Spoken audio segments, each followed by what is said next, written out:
So hi guys, இன்றைக்கி வந்து Saturday and ஒரு 15 டேஸ் கேப்புக்கு அப்புறமா அகைன் வீடியோ ஷூட் பண்ணுறேன்.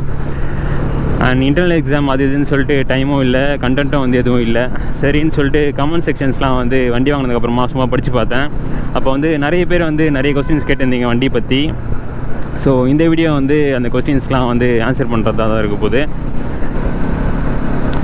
ஃபஸ்ட்டு வந்து மாடிஃபிகேஷன்ஸ் வண்டியில் என்ன நல்லா பண்ணியிருக்கேன்னு சொல்லிட்டு கேட்டிருந்தீங்க சில பேர். ஸோ அதுக்கு வந்து ஃபஸ்ட்டு ஆன்சர் பண்ணிடுறேன்.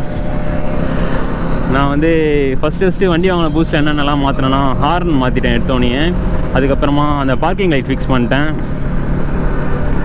அதுக்கப்புறமா சின் லைட்டு ஃப்ரண்ட்டில் இருக்க அந்த 2 குட்டி லைட் வந்து மாற்றினேன், ப்ளூ ரெட்டுன்னு சொல்லிட்டு. ஸ்டார்டிங்கில் வந்து அதுதான் மாற்றினேன். அதுக்கப்புறமா வந்து ரேடியேட்டர் கார்டு மாற்றினேன். எல்லாமே வந்து நான் வீடியோஸ் போட்டிருப்பேன், சப்போஸ் யாரும் பார்க்கலாம் வந்து செக் பண்ணி பாருங்கள்.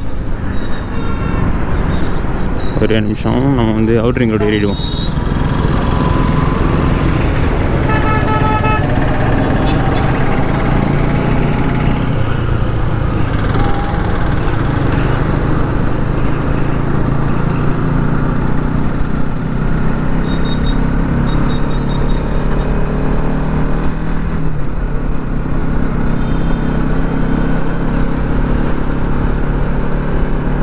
அண்ட் அதுக்கப்புறமா வண்டியில் வேறு என்ன மாற்றினேன்னா, அவ்வளோதான் நினைக்கிறேன், வேறு எதுவும் மாற்றலை. அண்ட் அதுக்கப்புறமா கிராஷ் கார்டு வந்து மாற்ற போகிறேன்னு சொல்லியிருந்தேன். அது வந்து இன்னும் மாற்றலை, கூடிய சீக்கிரம் அதுவும் மாற்றிடுவேன். அண்ட் அதுக்கப்புறமா மாடிஃபிகேஷன்ஸ்லாம் பண்ணால் வந்து வாரண்ட்டி வந்து கிளைம் பண்ண மாட்டாங்களான்னு சொல்லிட்டு நிறைய பேர் கேட்டிருந்தீங்க. அது வந்து என்னென்னா, நான் வந்து இதில் இருந்த ஒயரில் வந்து நான் எதுவுமே சேஞ்சஸ் பண்ணல, எக்ஸ்ட்ரா தான் ஃபிக்ஸ் பண்ணனே தவிர இதில் இருக்க ஒயரில் வந்து நான் கட் பண்ணவே இல்லை. ஸோ அந்த மாதிரி பண்ணிங்கன்னா வாரண்ட்டி எதுவும் போகாது. நீங்கள் வந்து உள்ளே ஏதாச்சும் மாற்றுற மாதிரி இருந்தால் ஒயர் கட் பண்ணி அந்த மாதிரி வேலை ஏதாச்சும் இருந்தால் மட்டும்தான் வாரண்ட்டி வந்து டிக்ளைன் பண்ணுவாங்க. அண்ட் அதுக்கப்புறமா ரிம் கலர் வந்து சேஞ்ச் பண்ண ப்ரோன்னு சொல்லிட்டு நிறைய பேர் சொன்னீங்க. நான் வந்து இப்போதைக்கு எதுவும் மாற்றுற மாதிரி ஐடியா இல்லை. ரிம்லாம் அட்லீஸ்ட் ஒரு 4 வருஷம் 3 வருஷமாச்சு போட்டுமே, அதுக்கப்புறமா கலர் மாற்றிக்கலாம். அண்ட் ரிம்முன்னு சொல்லும் போது ஞாபகம் வருது, நிறைய பேர் வந்து இந்த ஒயிட் கலர் ரிம் வந்து மெயின்டைன் பண்ண முடியலன்னு சொல்லிட்டு சொல்லியிருந்தீங்க. ஒன்றுமே இல்லை கைஸ், அது வந்து அழுக்காக விடாமல் பார்த்துக்கினாலே போதும். நீங்கள் வந்து அழுக்கு சேர விட்டால் தான் அது வந்து ஃபேட் ஆகிடும், கலர் எல்லோ கலராக ஆகிடும். நீங்கள் வந்து அழுக்கு சேர அன்னன்னைக்கே வந்து லைட்டாக தொடச்சாலே போதும், பக்காவாக அதே மாதிரி இருக்கும். என் வண்டி வந்து இப்போ பலம் தான் இருக்குது. ஏன்னா முந்தா நேற்று வந்து ஆயுத பூஜை சாமி கும்பிட்டாங்க. ஸோ வாட்டர் வாஷ் பண்ணிட்டு லூபம் வந்து க்ளீன் பண்ணிட்டு நானே வந்து லூப் அப்ளை பண்ணிட்டேன். வேறு அந்த க்ரீஸ் போகிறதுக்குள்ளே அவ்வளோதான். சுத்தமாக சர்வீஸ் சென்டரில் வந்து க்ரீஸ் அப்ளை பண்ணாங்களே, அது வந்து க்ளீன் பண்ணிட்டு நம்மளோட மோட்டல் லூப் தான் வந்து அப்ளை பண்ணியிருக்கேன்.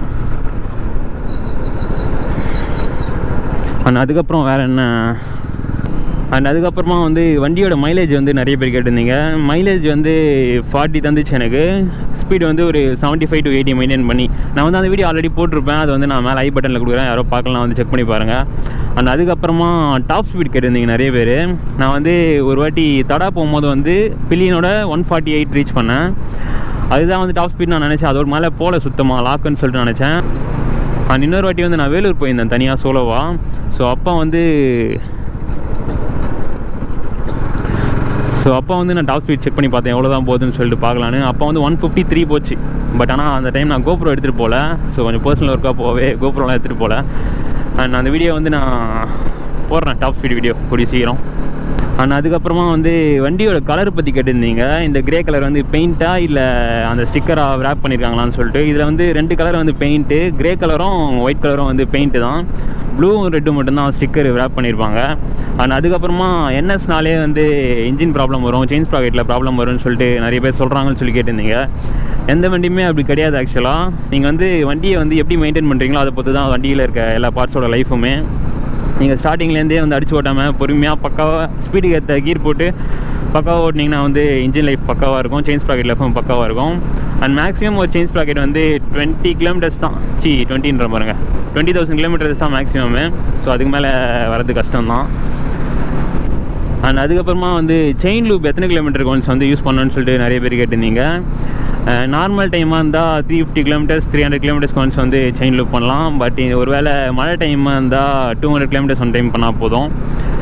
அண்ட் அதுக்கப்புறமா வந்து புது பைக் வாங்கினவங்க நிறைய பேர் வந்து கேட்டிருந்தீங்க. இப்போ தான் ப்ரோ பைக் வாங்கினேன், ரேடியேட்டர் வந்து அடிக்கடி ஆன் ஆகிட்டே இருக்குன்னு சொல்லிட்டு கேட்டிருந்தீங்க. என் பைக்லேயே வந்து ஆக்சுவலாக அந்த ப்ராப்ளம் இருந்துச்சு ஸ்டார்டிங்கில். அது வந்து நான் இன்ஜின் வந்து புதுசுன்றதுனால ஹீட் அடிக்கடி ஆகும் இன்ஜின் செட் ஆகிற வரைக்கும். அதுக்கப்புறமா வந்து சரியாயிடும். அது நானும் ஷோரூமில் அப்படி தான் கேட்டேன், அடிக்கடி வந்து ஆன் ஆகிடுதுன்னு. அப்போ அவங்க அப்படி தான் சொன்னாங்க, இன்ஜின் வந்து புதுசுன்றதுனால சீக்கிரமாக ஹீட் ஆகிடும், யூஸ் பண்ண வந்து சரியாயிடும்னு சொன்னாங்க. அண்ட் அதுக்கப்புறமா நம்ம சேனலில் அதிகமாக கேட்ட ஒரு கொஸ்டின்ஸ் காமனாக பார்த்தீங்கன்னா இந்த கயிறு. இது வந்து என்ன கயிறு ப்ரோ, இது சாமி கயிறா, எங்கே வாங்கினீங்க, என்ன எதுன்னு கேட்டிருந்தீங்க. எங்கள் வீட்டு பக்கத்தில் இருக்க ஒரு கோயிலில் தான் வாங்கினேன். இது நார்மலாக எல்லாத்துலேயும் கிடைக்கும். இது ஜஸ்ட் கட்டாக வந்து வண்டி நல்லா இருக்குன்னு சொல்லிட்டு தான் நான் இது கட்டினேன். நம்ம நார்மலாக கையில் சாமி கயிறு கட்டுற மாதிரி தான் இது, சும்மா வேறு ஒன்றும் இல்லை. அண்ட் ஓரளவுக்கு எல்லா கொஸ்டின்ஸ்க்கும் வந்து ஆன்சர் பண்ணிப்பேன்னு சொல்லிட்டு நினைக்கிறேன். அண்ட் இன்னும் ஏதாச்சும் டவுட் எதனா இருந்ததுன்னா கமெண்ட்டில் கேளுங்க. அப்படிலாம் வந்து என்னோடய இன்ஸ்டாகிராம் அக்கௌண்ட்டில் வந்து டெக்ஸ்ட் பண்ணுங்கள், நான் உங்களுக்கு கண்டிப்பாக மெசேஜ் பண்ணுறேன். அண்ட் இன்றைக்கி வந்து சாட்டர்டே, நாளைக்கு வந்து சண்டே ஒரு ட்ரிப்பு கிளம்ப போகிறேன் காலையில். அது எங்கன்றதை வந்து நான் சொல்ல மாட்டேன், வீடியோவில் நீங்களே பார்த்து தெரிஞ்சுக்கோங்க வீடியோ வரும்போது. அண்ட் இந்த வீடியோ வந்து நான் இதோட முடிச்சுக்கலாம்னு நினைக்கிறேன். அண்ட் நம்ம சேனலை வந்து இன்னும் சப்ஸ்கிரைப் பண்ணலாம், மறக்காமல் சப்ஸ்கிரைப் பண்ணிக்கோங்க. அப்படியே இன்ஸ்டாகிராம் அக்கௌண்ட்லேயும் வந்து என்னை ஃபாலோ பண்ணுறேங்க. நெக்ஸ்ட் வீடியோவில் பார்ப்போம்.